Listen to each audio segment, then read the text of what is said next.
Baik, jadi kami bawakan kepada anda pada hari ini kita bersama dengan Profesor Madya, Dr. Wan Syamimi Wan Ghazali, pakar rheumatologi Hospital Pengajar UPM. Terima kasih Prof sama kita pada hari ini. Okey, kita dah mendengar dah ketidakpastian dan mereka yang tidak tahu apakah sebenarnya autoimun itu. Okey, autoimun ni kalau kita tengok dari perkataan dia sendiri tu kita dah boleh agak. Auto maksudnya self.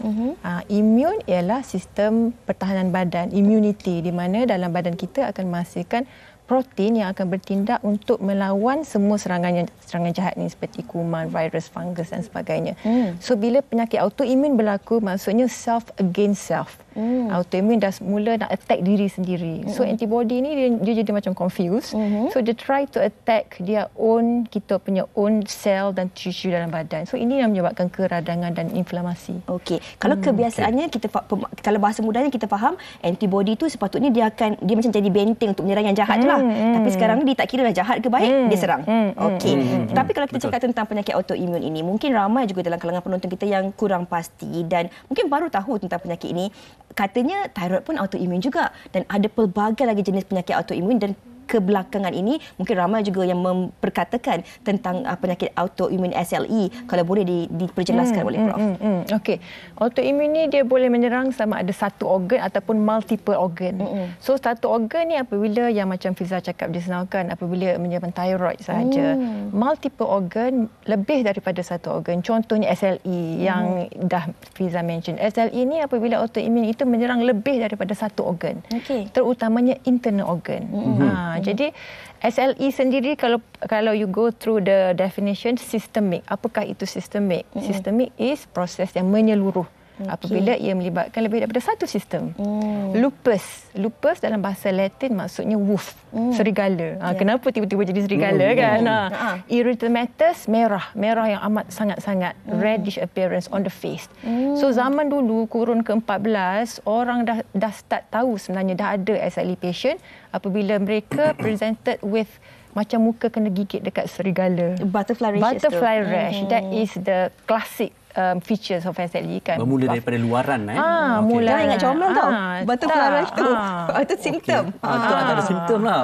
Dan amat ditakuti zaman dulu kurun ke-13-14 sakit SLE ini amat ditakuti sebab muka macam macam beaten wolf. Merah pula kan.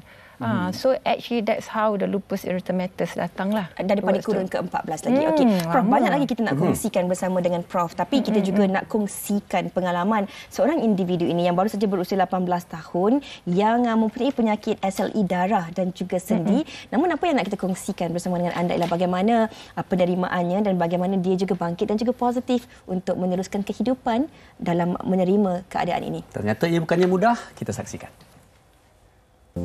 Bagi saya pentinglah untuk orang tahu sebab kadang-kadang bila kita cakap penyakit autoimun kan, lepas tu nanti diorang macam apa tu? Lepas tu diorang anggap saya ni manja.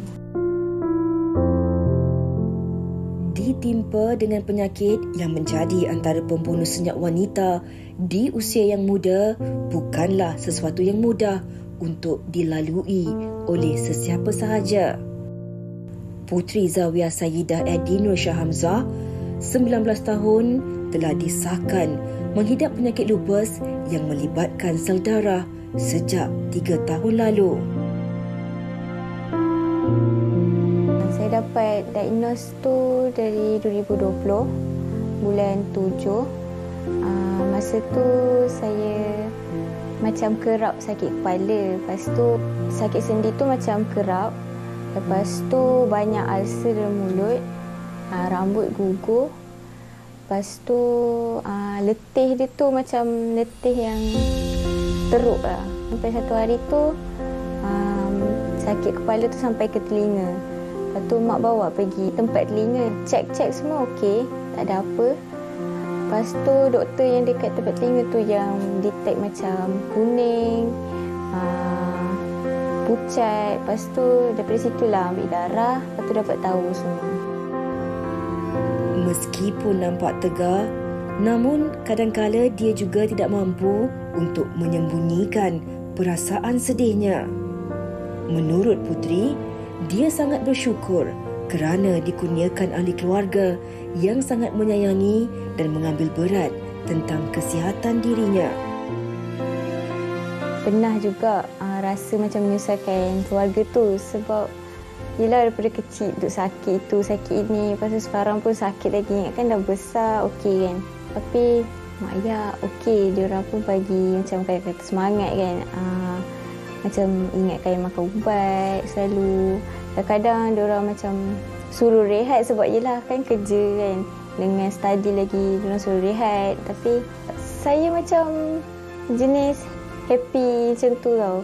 Lepas tu tak ada pun fikir sangat sakit ni macam mengganggu ke. Berat mata memandang, berat lagi bahu yang memikul. Meskipun diuji dengan penyakit ini, namun Putri sentiasa berfikiran positif dan tekad untuk melawan penyakitnya kerana dia mempunyai impian untuk dicapai. Kini, dia sudah mampu tersenyum dan mampu berdamai dengan takdirnya.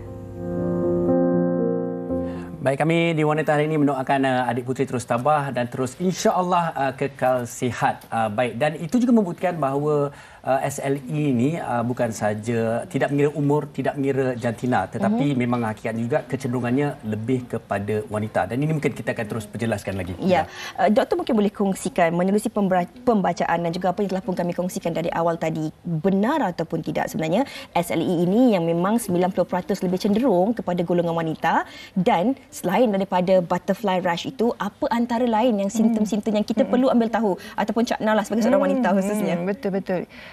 Soalan yang amat penting sebab masyarakat sana harus aware kan apa yang perlu diketahui sebelum mendapat rawatan yang awal. So saya bagikan simptom ini kepada dua. Satu non-specific, satu lagi very specific. So non-specific ni yang susah. Non-specific ni macam mana? Demam yang berpanjangan, pergi jumpa doktor, ambil ubat pun tak hilang kan, dan cek denggi, covid semua dah okey, tak ada pun kan. Yang kedua, keletihan yang amat sangat. Letih sangat. Kenapa tiba-tiba letih ni? Yang ketiga, fokus. Kenapa susah sangat nak fokus? Kerja pun stres ni kenapa kan? So it's so non-specific. Badan memang letih sangat, tak tahu kenapa. Yang kedua, symptoms yang very specific. Very specific ni maknanya di mana keradangan itu berlaku. Contohnya kalau radang itu berlaku dekat joint. So joint itu akan menjadi bengkak, sakit, susah nak bergerak, early morning stiffness.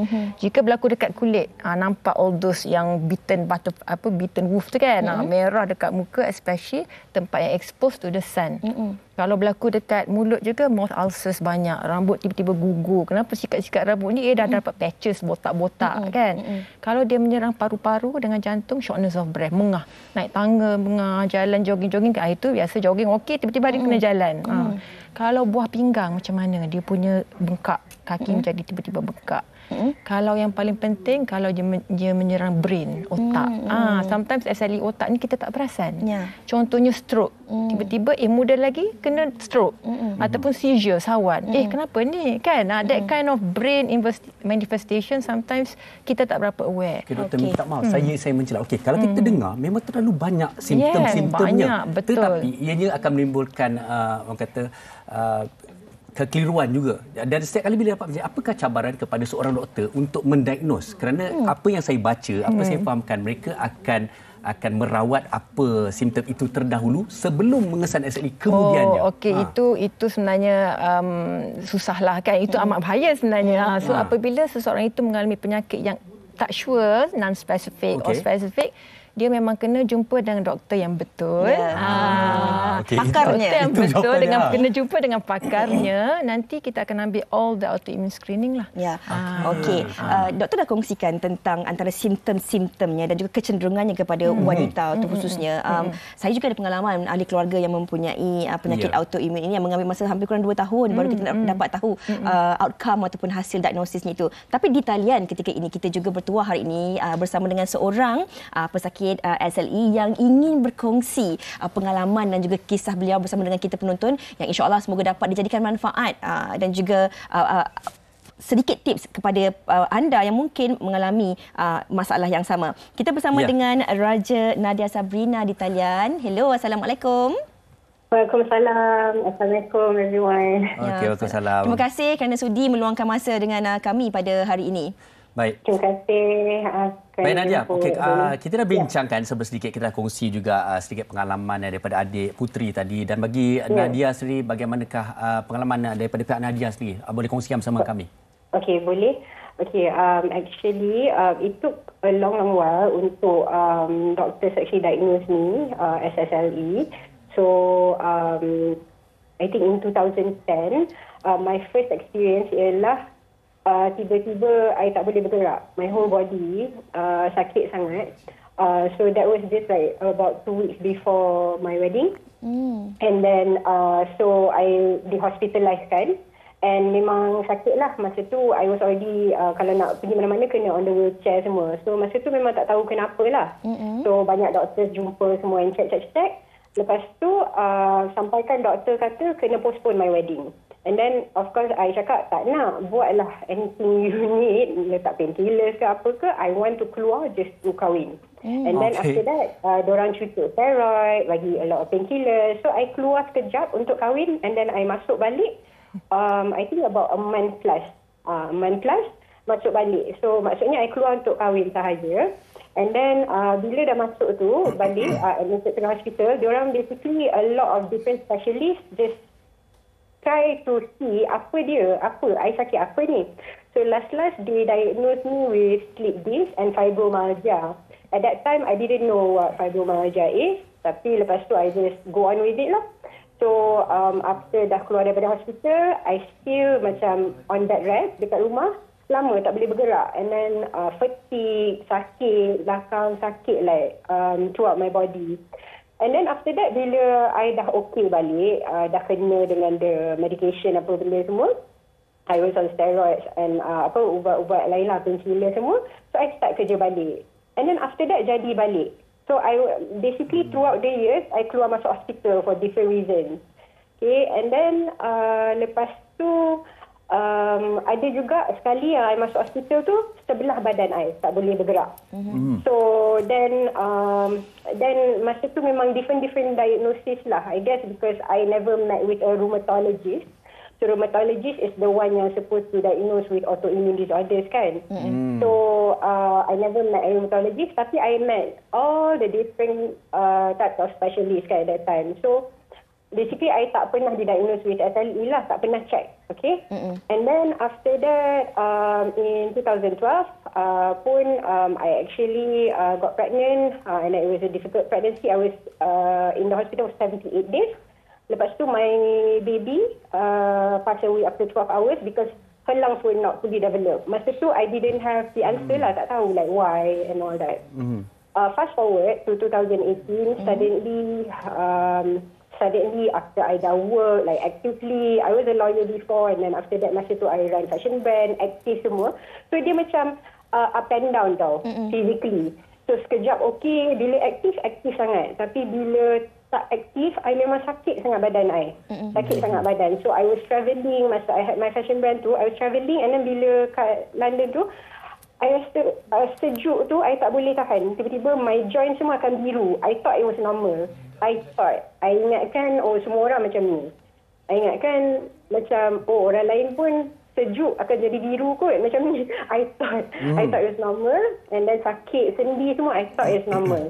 And then balik tu, lepas balik daripada travelling apa semua tu, tiba-tiba in June 2018, I was hospitalized again, and then I was diagnosed with arthritis. Okay. Lepas I diagnosed with arthritis, I thought, oh my god, like, inilah answer dia. So I thought that was the answer. And then tiba-tiba I was on wheelchair for a long time. I think about 6 months lepas tu. In January, tiba-tiba my joints dia jadi biru. Dia lebam biru. Just when I try to turun naik a few steps of stairs, tangga kan, macam turun naik sikit je, nak try sikit, tiba-tiba biru and terbaring. So I was like, kenapa jadi macam biru lebam ni kan? So I check, and then I was diagnosed with rheumatoid arthritis, which is also an autoimmune condition. And then I Google tengok, ada pasal SLE lupus ni similar. So I tanya, could it be lupus? And then tiba-tiba I met a different doctor, rheumatologist and general doctor ni. They diagnosed, dua doktor diagnosed me with lupus. And also rupanya the loss of my baby yang dulu tu pun sebenarnya rupanya was because of lupus juga. So maksudnya my lupus attack my joints, my sendi semua, and then I lost my babies also before this because of that. And basically ada juga yang I masuk because ada inflammation of the rib cage, and then my asthma trigger balik, so my lungs also lah. So basically they affect my joints, my rib cage and my lungs. Okey, Nadia, pengalaman Nadia ni bukan pengalaman yang singkat, bukan pengalaman yang mudah. Kami yang dengar ni pun terasa sebab di hati. Tapi bagaimana melalui proses ini hampir 12 tahun ini meneruskan kehidupan, menerima keadaan ini, dan pastinya memerlukan kumpulan sokongan yang sangat-sangat kuat, terutama sekali dari ahli keluarga. Kalau boleh Nadia ringkaskan. Dengan suara yang cukup positif ini. Ya, kita kongsikan bersama dengan penonton kita. Okey, betul. So, memang I don't think I can survive kalau I tak ada support daripada family and friends throughout the years. So, kalau macam dekat macam dekat hospital, and then also to have people yang macam understanding, because benda ni bukan just affect physically but also mentally, emotionally, sebab it will change, dia akan mengubahkan kita. So memang perlu satu support system yang kuat, yang boleh cubalah. I mean, of course orang lain tak boleh nak cuba faham sebab kita yang dalam situasi ni, tapi to just be there, there with us, macam just be there with us. So itu memang sangat-sangat important lah. And also macam for those out there yang kalau ada family or friends yang ada penyakit ini kan, macam just be there for them. Sebab memang we don't expect anyone to understand what we're going through, sebab kita pun kadang-kadang tak faham.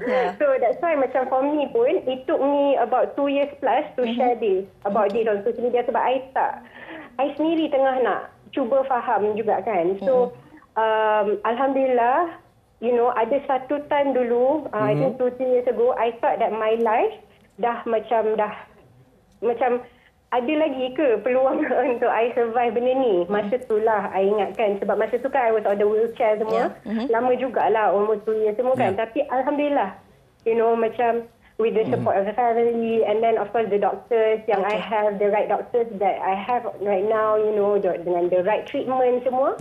So Alhamdulillah, now I'm able to walk balik. I'm able to work. I'm able to, be better for my family, for my kids. So Alhamdulillah. So at that time, ingatkan macam dah putus harapan. Apa ni? But Alhamdulillah okey now. Alhamdulillah. Okey. Nadia, terima kasih banyak-banyak kerana sudi berkongsi tentang pengalaman ini. Saya kira bukan mudah untuk seseorang itu berkongsi pengalaman atau apa yang berlaku dalam hidup, dan kemudian hari ini bangkit, dan semoga ini juga banyak sebenarnya rakan-rakan yang kalau kita lihat di Facebook ini merupakan pesakit-pesakit SLE yang hadir di Facebook ini. Semoga ini juga dapat menjadi pemangkin, pembakar semangat untuk mereka dapat meneruskan kehidupan. Farid, kejap lagi pukul 2 Nadia nak pergi celebrate birthday anak dia. Mungkin kita boleh nyanyikan lagu birthday. Okey. 1, 2, 3. Happy birthday to you. Happy birthday to you. Happy birthday to Elhan. Happy birthday to you. Terima kasih Nadia, semoga sembuh.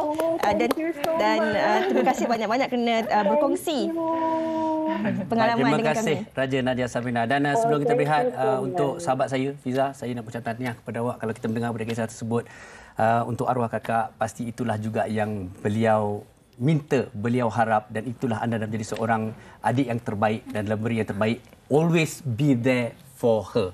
Kita nak berbalik kepada Prof. Bila kita bercakap tentang masalah SLE ataupun autoimun ini yang kecenderungannya kepada wanita, ini yang kita nak tanyakan. Apa antara punca kenapa wanita ini yang mudah untuk dipilih? Dan bila kita cakap tentang wanita ini, pastinya kalau wanita ini nak mendirikan rumah tangga, nak berkeluarga dan sebagainya, bagaimana peluang untuk mereka mendapat zuriat itu di kemudian hari? Prof? Okey.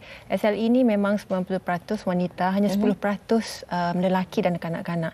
So kenapa wanita ini istimewa? Sebab kita ada hormon estrogen. Hormon estrogen tu sebenarnya membuatkan wanita itu istimewa. So hormon estrogen ni penting untuk sistem pembiakan, puberty, pregnancy and so on. Tapi estrogen ni dia juga sangat suka kepada antibody kita yang jahat tu. Dia suka bergabung dengan antibody kita yang jahat tu. Jadi antibody yang jahat ni dia tak nak keluar daripada badan. Dia memang suka duduk bersama-sama dengan estrogen kita tu, dan ini menyebabkan lagi banyak keradangan yang berlaku. Jadi kalau kita perhatikan selepas umur menopause, after 45 to 50 years old, kita punya hormon estrogen semakin kurang. Pada saat itu autoimun dah tak suka dah dekat kita. Kalau sebab ada 45 tahun je kebiasaannya. Ada 45 50 macam itulah, depends on your menopause age kan. Sebab tu kalau memang ada, bukan tak ada menopause SLE, tapi dia punya presentation sikit-sikit je. Dia tak kacau sangat. Dia macam nak main-main je. So sebab tu umur tu penting. Female estrogen fetal punya age group tu ialah memang faktor penyebab. Okey. Soalan kedua, bila katalah kan ini mungkin menjadi kerunsingan dalam kalangan mereka juga, ada tak peluang untuk mereka terus mendapatkan zuriat? That is a very good question. Sekarang semua dah takut dah. Aku kena SLE, tak boleh kan? Sebenarnya tidak. SLE patient sama dengan populasi lain. Mereka boleh melahirkan anak yang cantik, yang bijak, yang pandai. Dan mereka sendiri pun boleh achieve. They all can be like, consultant for example kan. Tapi amat penting yang membezakan SLE patient dengan pesakit yang orang lain ialah SLE patient kena jumpa kita dulu sebelum plan to get pregnant. Dia ada beberapa benda. Yang pertama, kita kena pastikan SLE dia dalam keadaan tidak aktif. Boleh insya-Allah. Yang kedua, kita kena pastikan ubat-ubatannya adalah ubat yang betul, yang boleh dimakan throughout the pregnant. Jangan risau.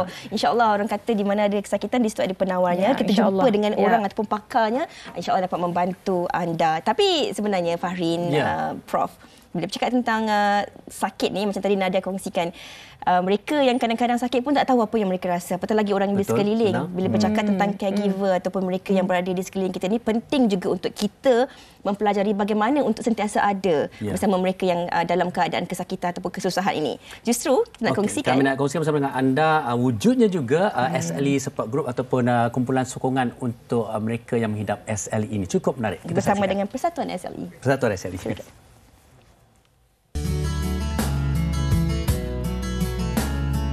Persatuan SLE Malaysia ditubuhkan pada tahun 1994 bertujuan untuk memberi sistem sokongan yang kuat buat pesakit-pesakit lupus agar sentiasa positif dalam berjuang melawan penyakit ini. Kami mengadakan macam-macam aktiviti di sini, macam yang boleh dilihat. Ini adalah Dewan di mana kami selalu mengadakan public forum, forum untuk awam, di mana kami mengutarakan isu-isu yang dihadapi oleh pesakit-pesakit SLE. Jadi kalau penuh dewan ni boleh menampung dalam 50 orang.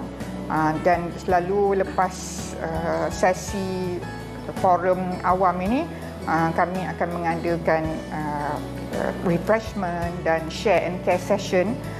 Share and care session ni perlu kerana pesakit-pesakit SLE ini selalunya dihidapi oleh kaum wanita. Di kalangan umur 15 hingga 45 tahun. Jadi these people are at the most reproductive stage of their life. Diorang adalah pelajar, suri rumah tangga, career women. So they need a lot of support. Selain itu, pelbagai aktiviti dijalankan pada setiap hujung minggu di mana ia melibatkan pesakit dan juga ahli keluarga bagi mewujudkan pemahaman yang lebih baik tentang penyakit ini. Menurut Dr. Haslin, sokongan dari suami dan anak-anak amat penting buat pesakit dalam mengawal emosi. Alhamdulillah, dengan aktiviti kami, dengan perkongsian, mereka menjadi lebih positif. Sebab untuk menangani penyakit kronik seperti SLE, seseorang pesakit itu perlu positif.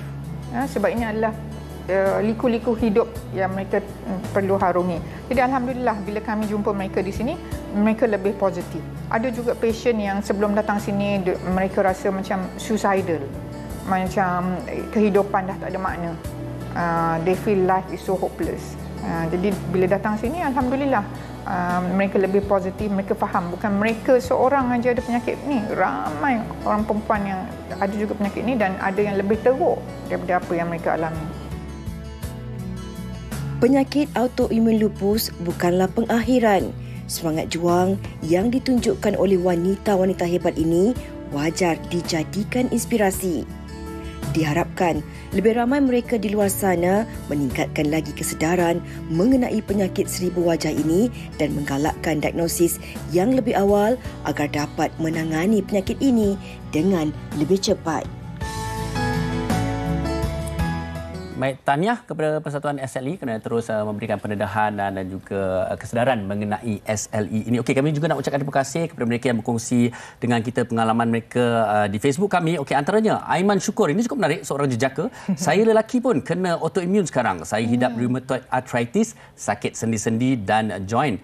Dan juga ini sesuatu yang positif dikongsikan oleh Nur Malasudin. Saya adalah pesakit autoimun sejak berumur 34 tahun. Sekarang sudah umur 51 tahun, masih bertahan. Doktor kata makan ubat seumur hidup. Jadi saya sedih, saya berazam untuk sihat dan berfikiran positif untuk sembuh. Sekarang sejak amalkan pemakanan sihat dan senaman secara berkala, beliau menjadi lebih sihat, lebih terkawal. Alhamdulillah. Doktor, bila bercakap tentang penyakit, ini yang ingin ditanya ataupun dinanti-nantikan oleh pesakit. Saya ada pengalaman ahli keluarga mempunyai penyakit yang sama ini. Mula didiagnos pada usia 28 tahun. Selepas lebih kurang tempoh 13 tahun mempunyai SLE, kemudian SLE-nya tak aktif, sudah tidak aktif. Jadi bermakna ada harapan untuk kesembuhan ataupun bagaimana sebenarnya yang boleh kita kongsikan kepada penonton. Betul. Sebab bukan semua SLE ini akan terus aktif dan semua orang akan menderita. Tak. SLE ini kita aim is remission. Remission maksudnya SLE itu tidak aktif. Dan ini boleh di-achieve dengan syarat jumpa kita secara berkala, makan seperti apa yang kita suruh kan. Bukan ubat seperti in compliance issue. So actually kita punya aim in treatment in SLE semua 100% mahukan mereka in remission. Semua. Tapi bila macam Farin dah just now highlighted, sometimes SLE itu datang, kita tak tahu bila nak datang. So it unpredictable pun betul kan. So sebab tu kita kena avoid all the triggers. Stress, merokok, sunlight kan. Sunlight kalau boleh pun kena avoid. Infection, that kind of thing can trigger the SLE to flare. So kita try our best to avoid trigger, makan ubat seperti yang doktor suruh, insya-Allah boleh go in remission. Okey, baik doktor. Daripada awal kita dah bincangkan dan saya kira pelbagai juga mungkin ada ramai dah mula rasa ragu, rasa risau dan sebagainya. Tapi apakah dan bilakah seseorang itu patut berjumpa dengan rheumatologis? Kerana ianya pelbagai dan orang kata satu sama lain berkait dan kerap. Kejap sakit sini, kejap sakit sini jadi, kan. ramai yang tak tahu. Jadi bila the red flag ataupun bila sepatutnya berjumpa? Waktu terbaik tu. Okay, very good question. But it's very difficult for me to answer.